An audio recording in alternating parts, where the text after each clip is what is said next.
বিশ্বাস করেন স্যার, আমি চুরি করিনি, ওরা মানে মিথ্যা অপরাধ দিচ্ছে, আপনি মনে ধরেন না। আমি তোমার তন্ময়। পুলিশ হইলে কখন? ওই যে 1 বছর আগে তোমার কাছ থেকে সার্টিফিকেট নিয়ে গেলাম, বললাম যে আমার ইন্টারভিউ আছে, 1 বছরের ট্রেনিং শেষ করে আজকে এই থানায় আমি জয়েন করছি ভাবি। তুমি রাস্তায় কেন? একটু আগে ওরা আমার চুরির অপবাদ দিয়ে এক কাপড়ে বের করে দিছে। আজকে ওদের আমি চরম শিক্ষা দেবো। তুমি চলো আমার সাথে ভাবি। আজকে না, 3 দিন পর তোমার ভাই আসতেছে, যা করবা তোমার ভাইয়ের সামনে, কিন্তু আজকের জন্য তোমার বাসায় নিয়ে চলো। ভাইয়া তুমি, ভাবি তো বলছিল তুমি আরো 2 দিন পরে আসবা। সারপ্রাইজ দেওয়ার জন্য তার ভাবিকে মিথ্যে বলেছিলাম। কেমন দিলাম বলতো? ঠিক আগের মতোই আছো। তুই তো অনেক বদলে গেছিস। আমি তো এটাই চেয়েছিলাম, আমার স্বপ্ন পূরণ হয়েছে রে। আর বিদেশ যাবো না, এবার তাদের সবাইকে নিয়ে সুখে সংসার করবো। চলো ভেতরে চলো। কি আর বলবো বাবাজি, লজ্জার কথা, তারপরে বলতে হয় আটকাইতে পারি নাই। আমার শাশুড়িটা তো দেখতেই পারতো না। মনের মধ্যে সবসময় একটা ভয় কাজ করছে, যদি আমাকে বাড়ি থেকে বের করে দেয় তাহলে তোমার রাস্তায় যেয়ে দাঁড়াইতে হইব। আপনার ব্যবসার সবকিছু তো ছিল অনিয়ন্ত্রণে। ভাবি তো ব্যবসার সব শেয়ার বিক্রি করে দিচ্ছে। আমি অনেক কষ্ট করে খালি আমারটুকু বাঁচায় রাখছি। তুমি কোনো কথা কও না কেন? কি কুমুক দুধ কলা দিয়ে কাজ সব করছিলাম, আমার সবুদে চলে গেছে। আমি কই কি, দেখেন মামলা করলে নগদ কিছু ফেরত পাইলেও তো পাওয়া যাইতে পারে, তাই না? মামলা করে দাও, এখনই মামলা করবা। চলো। ওই সাক্ষী হিসাবে আমাদের নাম দিও।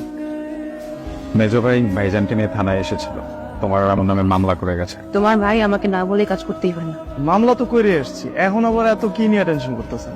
জীবন গেলে ওই কালনাগিরি ক্যামিয়া মেনে নিব না। ছোট ভাইয়ের সাথে পাঠিয়েছি। ছি, সেটা তোমার আপন ভাইও না। তুই কোন সাহস আমার বাড়িতে ঢুকেছিস?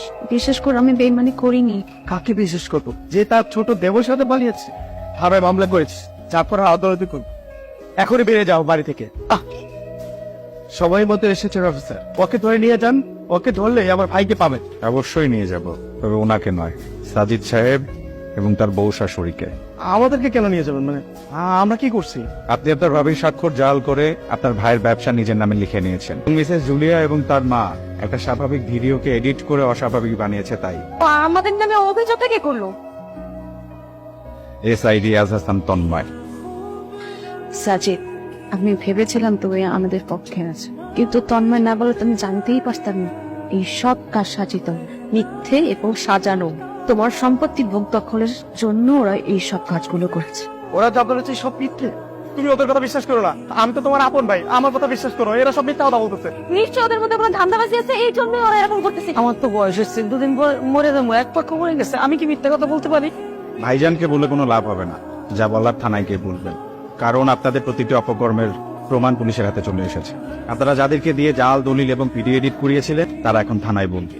নিজের ইচ্ছায় যাবেন নাকি হাত পড়া পরিয়ে নিয়ে যাব? আমরা ভুল করছি, অনেক অপরাধ করছি। তুমি তো আমার মেয়ের মতো মা না, মারে মাফ করে দাও। আমাদের ভুল হয়ে গেছে ভাবি, আমাদের মাফ করে প্লিজ। মাপ তো তোমাকে আমার করতেই হবে সাজিদ। তোমাদের ভাই, তোমাদের 2 ভাইকে আমার হাতে রেখে বিদেশ চলে গেছে। তন্ময়কে তো মানুষ করতে পেরেছে, তো তোমাকে পারে। আমাকে আর একটা কাজ করো, তোমার এই ভাইটাকে আমি মানুষ করতে। বের ভাই, তুমি কোথায় যাচ্ছ? সাজিদ মানুষের ফেরার পর আজ থেকে তুমি এবার চাকরা নেই। আর আন্টি, অনেক হয়েছে আত্মীয়তা, চলে যাবো প্লিজ।